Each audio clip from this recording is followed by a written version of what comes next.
श्री स्वामी समर्थ मैत्रिणींनो, चला तुम्ही म्हणसान हे काय इतकं कसायला पाऊस दाखवतात बघा. पूर्ण व्हिडिओ बघून घ्या आणि सगळा आखरीपर्यंत व्हिडिओ बघा. लाईक कमेंट शेअर करायला विसरू नका. मस्त छानपैकी तयारी केली. स्वामी समर्थाच्या मंदिरात गेलो. स्वामी समर्थाच्या मंदिरामध्ये बाया पारायण वाचत होत्या. तिथे मी 10 मिनटं एक जप केला. जप केल्यावर खूप छान वाटलं. दर्शन मंदिरात गेलं का मन वेगळंच होते आणि मन खूप प्रसन्न होते. म्हणून मस्त स्वामी समर्थाचं दर्शन घेऊन घेतलं. 10 मिनटं बसली, त्याच्यानंतर उठली आणि मंदिरामधून मस्त व्हिडिओ घेतला. खाली बसूनच घेतला, कारण मला चांगलं नव्हतं वाटत व्हिडिओ घ्यायला तिथे उभ्यानी आणि शूट करायला. पण मला जसा जमला तसा मी व्हिडिओ घेतला. स्वामी समर्थाचा फोटोकडे बघून तर इतकं छान वाटत होतं, मन प्रसन्न वाटत होतं. म्हणून तिथून उठली, मी दर्शन करून घेतला, जप करून घेतला आणि चला म्हटलं इथे पण आली. इथून पण झाडाचं दर्शन घेतलं, फेरी मारून घेतली आणि म्हटलं इथून एक वेळा शूट करून बघते सगळ्यांच्या मागून. खूप छान वाटत होतं आणि मस्त पारायण सुरू होतं बायांचं. मग मी तिथून निघाली, गाडीवर बसली, सगळं दर्शन घेतलं. बाया इथं साफसफाई चालू होतं गुरुपौर्णिमेच्या. राहिलेलं साफसफाई सगळी करून घेत होत्या आणि मग मी दर्शन घेऊन मस्त अंगारा बिंगारा लावून पाया पडून एकदा माफी मागितली. चुकली फुकली माफ कर स्वामी, तुझ्या आशीर्वादाने सगळं चांगलं होऊ दे मला, असं बोलून गाडीवर बसली आणि परत एकदा निघाली. कुठे जायचं तर दत्ताच्या मंदिरात पण जायचं होतं. म्हणून दत्ताचं मंदिर आहे आमच्या हायवेला, एकदम रोडवरच मंदिर आहे. खूप गर्दी होती आणि गेली आणि नशीब इतकं चांगलं, सगळ्यात आखरीची आरती कापराची आम्हाला भेटली. म्हणून आम्ही तिथे पाय धुतले आणि दरवाज्यातच उभं राहिलो. खूप गर्दी असल्यामुळे अंदर जाता पण येत नव्हतं आणि आरती सुरू होती. संपत आली होती आरती, पण नशिबात असल्यामुळे सगळं भेटलं आणि मस्त आरती घेऊन घेतली आणि देवाचं दर्शन घ्यायला लागलो. नशिबात काही पण असू द्या, जे भेटायचं ते बरोबरच भेटते. उशिरा जाय की लवकर जा. आणि आरती भेटली आणि समोर गेलो, दर्शन करून घेतलं. बघा गर्दी इतकी होती का तुम्हाला काय सांगू त्या मंदिरामध्ये. तिथं पण मी शूट करून घेतला थोडंसं. दत्ताचं खूप छान मंदिर आहे आमच्याकडे. मला जेव्हा पण वाटते ना, असं नाही दत्ताचं जेव्हा दिवस असला तेव्हाच मंदिरात जाते, तसं नाही. मला जर माझं मन चांगलं वाटत नसलं तर मी लगेच तयारी करून स्वामीच्या मंदिरात चालली जाते, नाही तर दत्ताच्या मंदिरात त्यायले म्हणते का चला. मग आम्ही जाऊन येते, दर्शन घेऊन येते. म्हणून आज गुरुपौर्णिमा होत्या. व्हिडिओ टाकायला लेट झालं, पण जाऊ द्या, आता 2 दिवसाचा व्हिडिओ एकत्र करून टाकलाय. खूप छान सजवलं होतं आणि वेळच नव्हता व्हिडिओ काढायला. थोडी गडबड, पाऊस, सगळं एक झालं. म्हणून छानपैकी दर्शन करून घेतलं आणि मन खूप प्रसन्न होते. हो, आपण देवाकडे गेलो, देवाच्या मंदिरात गेलो ना, मन खूप प्रसन्न होते. माझं तरी होते, तुमचं होते की नाही होते हे मला माहीत नाही, पण माझं होते. म्हणून खूप छान दर्शनाकडे गेलो. खालून दर्शन करून दत्ताचं वरती गेलो. तिथं बसले होते सगळेजण दर्शनासाठी. आणि लोक बघा, गुरुपौर्णिमेच्या दिवशी गुरु पण बसले होते आणि त्यांचे सगळे शिष्य बसले होते. त्यांची वाट बघत होती. आरतीचं ते चालूच होतं म्हणणं, त्याच्यात आम्ही आरती करायला लागलो. इथे ग्रंथ ठेवले होते गुरुचे, खूप पुस्तकं ठेवले होते आणि इथं पण एक मूर्ती होती. छानपैकी दर्शन करून घेतलं तिथून पण आणि निघालो.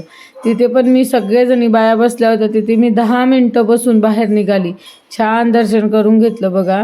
आणि गर्दी बघा, तुम्ही म्हणसान गर्दी किती, गर्दी खूपच होती. दिसेनच तुम्हाला समोर. इतकं छान प्रसाद भेटला आम्हाला तिथे आणि आरती पण भेटली. मन खूप प्रसन्न झालं. असं का ना हो, घरातून उशिरा का नाही निघो, पण नशिबात होतं ते सगळंच भेटलं. आणि 10-15 मिनटं मी इथं थांबली. 10 मिनटं थांबली. गर्दी खूपच झाली होती. मंदिर छोटं पडलं होतं आणि एकदम रोडवर असल्यामुळे गाड्या ठेवायला पण जागा नाही. आणि छान मंदिर आहे, पण खूप मन प्रसन्न झालं. तिथून निघालो. प्रसाद वाटप करायचं त्यांनी हे केलं होतं. प्रसाद वाटप करण्याने बघायचं, गुरुसमोर सगळे बसले होते. ते संपल्यावर गुरूंची दर्शन घेऊन सगळे बाहेर निघणार होते, पण खूप वेळ झाला असता म्हणून आम्ही निघून गेलो, कारण मुलगा घरी होता आणि कामं पण बाकी होते. गुरुपौर्णिमेच्या दिवशी सकाळी काहीच नाही, प्रसादाचं सेटिंग चालू होती. पूर्ण प्रसाद बाहेर लावला होता, घ्या आणि बाहेर निघा असं.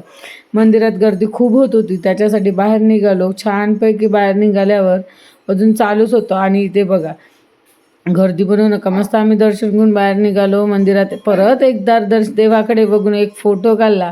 देवासोबत फोटो काढायचा नाही हे मला समजते, पण देव काही फोटोमध्ये, पण मन खूप प्रसन्न वाटते. आणि आता अजून व्हिडिओ करून प्रसादाकडे गेलो. प्रसाद इतका छान होता. उपवासाचा फराळाचं पाकिट, एक पेढा, 2 केळं, एक राजगिरीचा लाडू, असं खूप सारा प्रसाद होता. सगळा प्रसाद घेतला आणि आम्ही निघालो. हे जे मधातली ताई आहे त्यांचं पण यूट्यूब चॅनल आहे आणि मोनेटायझर झालेलं आहे. परत एकदा घरी निघालो. घरी आलो तर आमची मोटार पाणी होतं नाही आमच्या घरी. मोटार खराब झाली होती, जॅम झाली. आल्याबरोबर लगेच कपडे बदलून मोटार पाणी नसल्यामुळे परत एकदा मित्र आले, त्यांची मोटार काढून घेतली. वरती मोटार काढून घेतली, दुरुस्त करायला टाकली. त्यांनी खूप वेळाने दिली. तर आम्ही दुसऱ्यांच्या घरून पाणी घेतलं. पाणी नसलं तर काहीच समजत नाही, सगळे कामं बाकी राहिले होते. कपडे पण धुवत नव्हतो, एक्स्ट्रा कपडे सगळे ठेवून दिले होते कारण पाणी नव्हतं. पाणी नसलं तर काही उमजत नाही. त्याच्यासाठी घरात पसारा इतका पडला होता, बघून घ्या.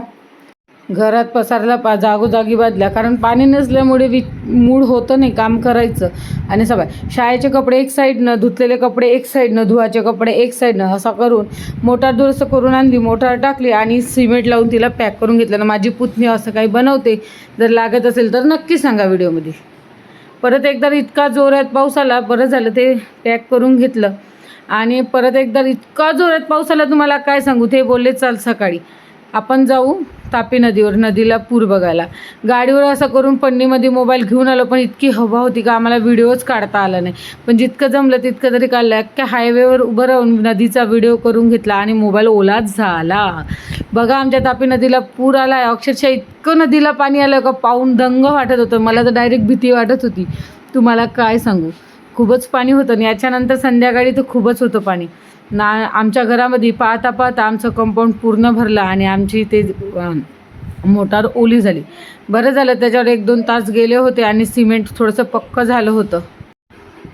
बरं झालं 2 तास होऊन गेले होते आणि सिमेंट रेती थोडी पॅक झाली होती, म्हणून त्याच्यावर एक कपडा टाकून ठेवला. आणि बघा थोडं करता करता अक्षरशः आमची एक पायरी डुबून गेली. इतकं पाणी झालं आमच्या घरामध्ये, इतका पाऊस आला जोरदार. बघा मी थोडं जसं वाढत होतं तसं मी व्हिडिओ घेत होता.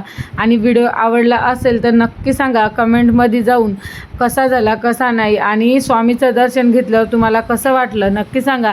लाईक कमेंट करायला शेअर करायला विसरू नका मैत्रिणींनो. आणि सांगा. बघा कितीतरी जोरात पाऊस होता. माझं लग्न झालं तेव्हापासून मी पहिल्यांदाच मुसळधार इतका जोरात पाऊस आणि आमच्या कंपाऊंडमध्ये एवढं पाऊस बघितलं. झाडं असे सुंदर दिसत होते पाण्यामध्ये, कारण त्याला पोटभर जेवण मिळालं तर खूप. आणि पाणी किती थोडं करताना वाढत होतं. आणि कमेंटमध्ये सांगा हे कोपऱ्यातलं झाड कोणतं होतं आणि नक्की सांगा. Bye bye. भेटू पुढच्या व्हिडिओमध्ये. असे व्हिडिओ बघायसाठी परत एकदा मला सबस्क्राईबर करा. बट मागची गल्ली बघा पूर्ण घराच्या घरं डुबली. बाय.